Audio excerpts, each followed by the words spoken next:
Thank you, and I appreciate the help. I appreciate the offer to be here with you all today.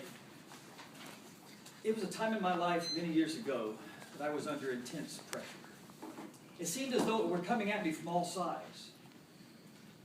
I was confused, I was hurt, I was angry. There were a number of people trying to make me do something I did not want to do. And then, when it seemed like it could get no worse, this man hit me. I mean, he hauled off and smacked me, and that was it. I couldn't take it anymore. I decided to give these people a piece of my mind. So I said, "Wah, wah, wah," which hadn't been interpreted properly would have meant, "Ow, that hurt." "Oh, it's cold out here. Mom, I'm hungry." I believe that we are all born, created to communicate. I was communicated within seconds after I was born. And probably most everybody in here came to this world in somewhat similar circumstances. And I believe you too were probably communicating to the people around you soon after your birth. Unfortunately, often that desire to do that for which we're created to do is crushed or stolen from us at an early age. It happened to me when I was 11 years old. I was called on to give a presentation in school, class. My mother was a nurse, so she taught me how to use one of those old mercury thermometers, right? So I took this thing into class, and I was going to tell the whole class how to do this the thermometer. And I got up there, and I stood up there, and I would shake that thing, and it slipped right out of my hand. And they all started laughing at me. They laughed at me, so I just sat down. And I said right there, I'll never do this again. I'll never put myself in a situation where I'm going to be embarrassed in front of a bunch of other people again. And it was a long time before that changed. Matter of fact, I graduated from high school, went on to college. Now, of all things, here's shy Wally. He had developed a stutter after that embarrassing incident. Here's shy, stuttering Wally going off to Bible college to learn how to be a preacher, of all things. Now, in Bible college, I had a professor that taught public speaking / preaching, and he was the kind of guy just real direct, real forceful. Doesn't pull any punches. So every time I got up there and started to stutter in class, he'd say, "Wally, stop. Slow down so we can understand you."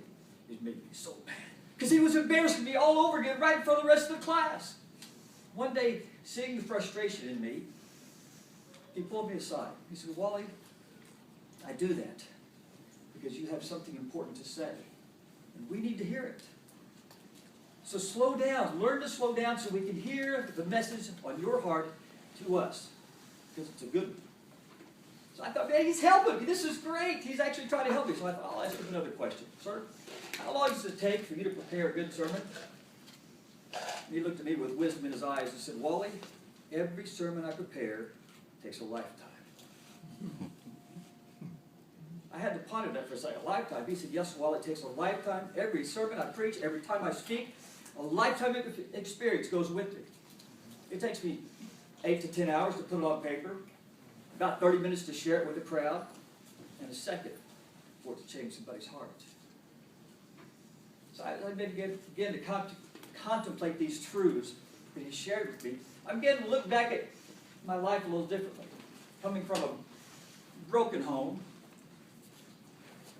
a very dysfunctional situation where my father would beat me with whatever he had to hand at the time, where he'd beat my mother and I'd jump on him to pull him off. It was a rough situation. But I began to look at that a little differently.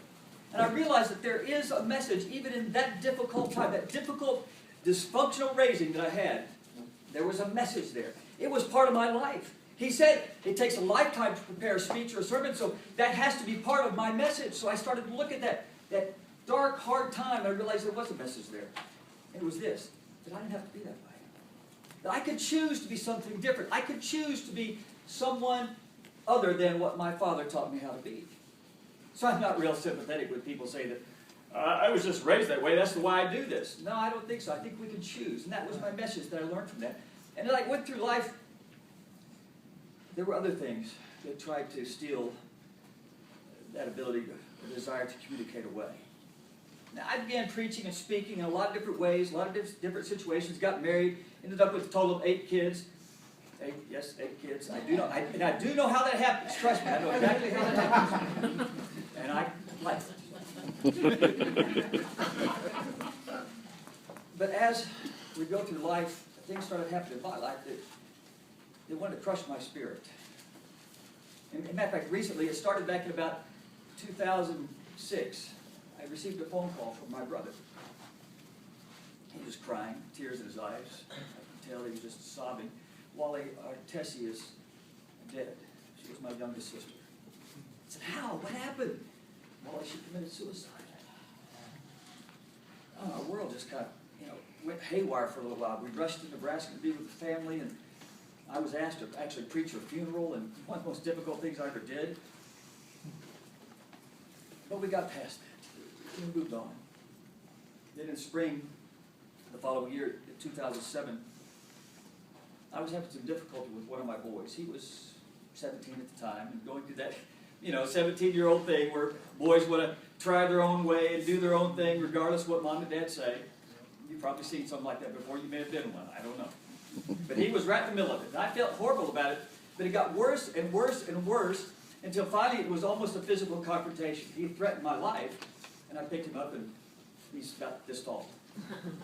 I picked him up and shoved him on the ground and said, don't ever talk to me like that again. You better leave, because if you don't, I'm going to hurt you.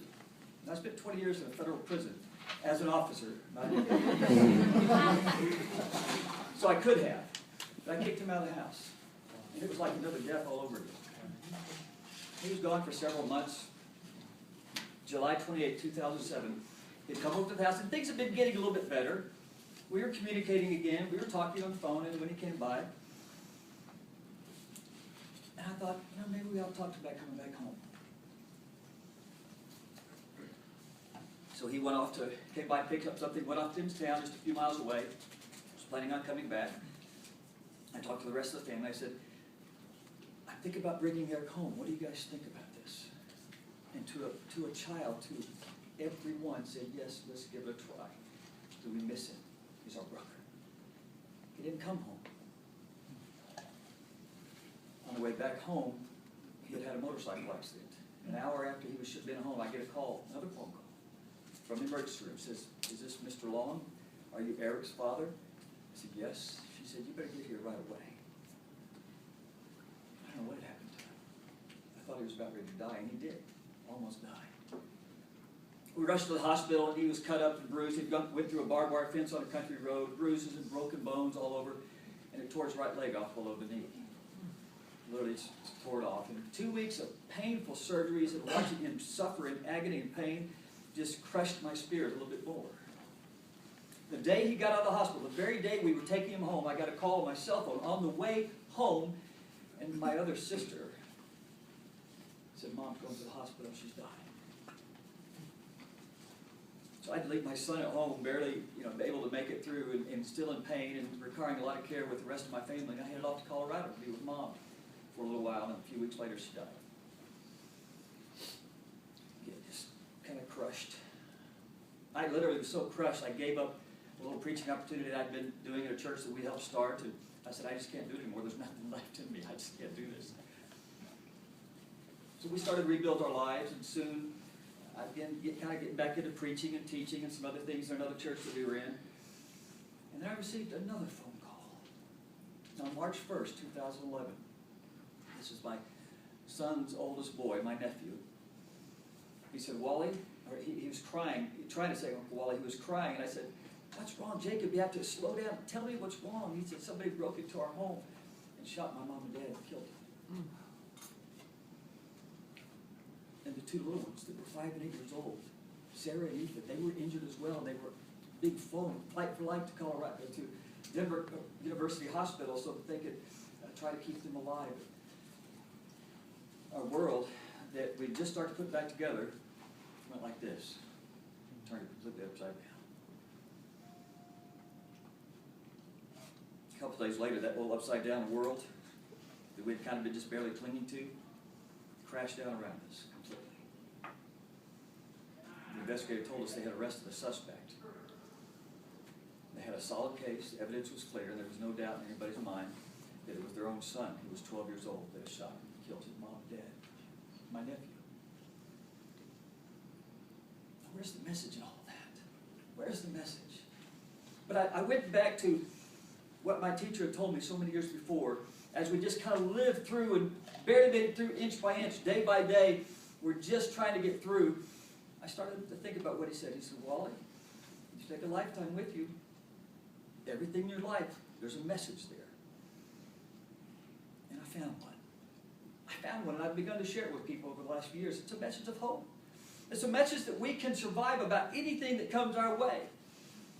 If we have faith, if we have a family around us, friends that are faithful, together around and to help hold you up when things are hard. I found a message even in that dark, terrible time. Every one of us go through hard times. We all go through situations in our life that are difficult. Matter of fact, I've heard it said that we're either in the middle of a difficulty, we have just come out of a difficulty, or getting ready to head to another one. That's really kind of how life is like. Sometimes they're small, sometimes they're big.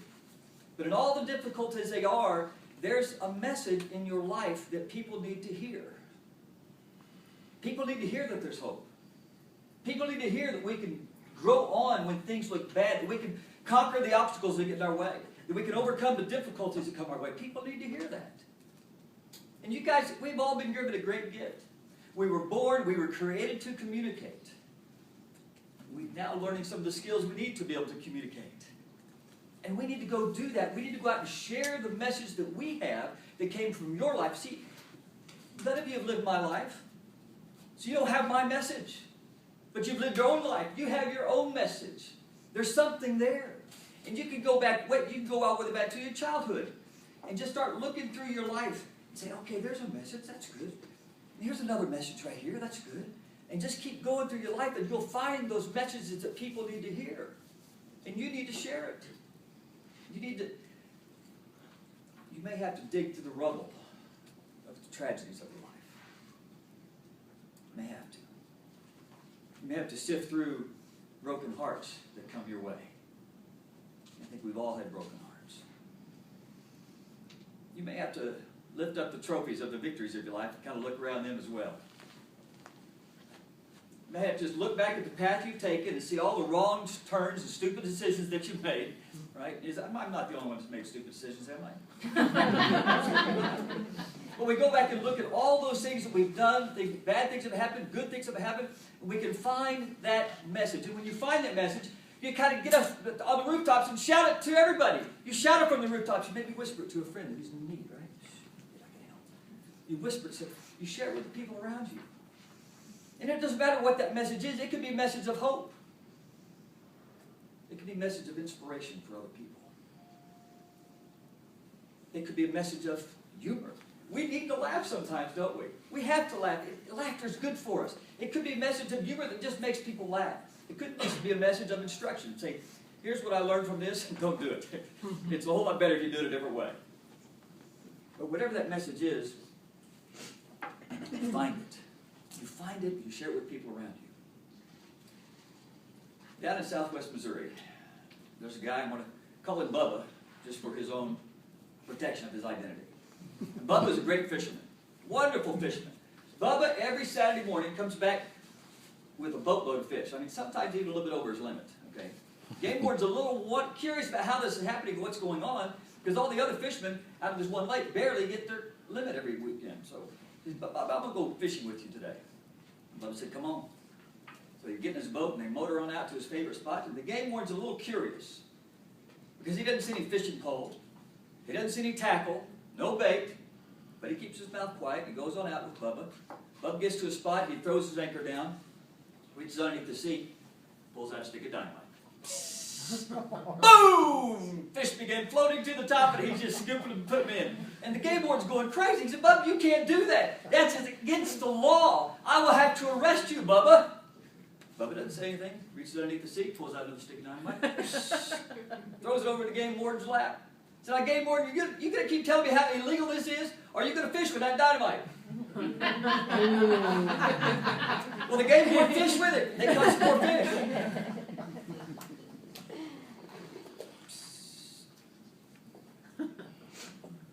Dynamite's in your lap now. It's in your lap. That dynamite's found in a message that you have.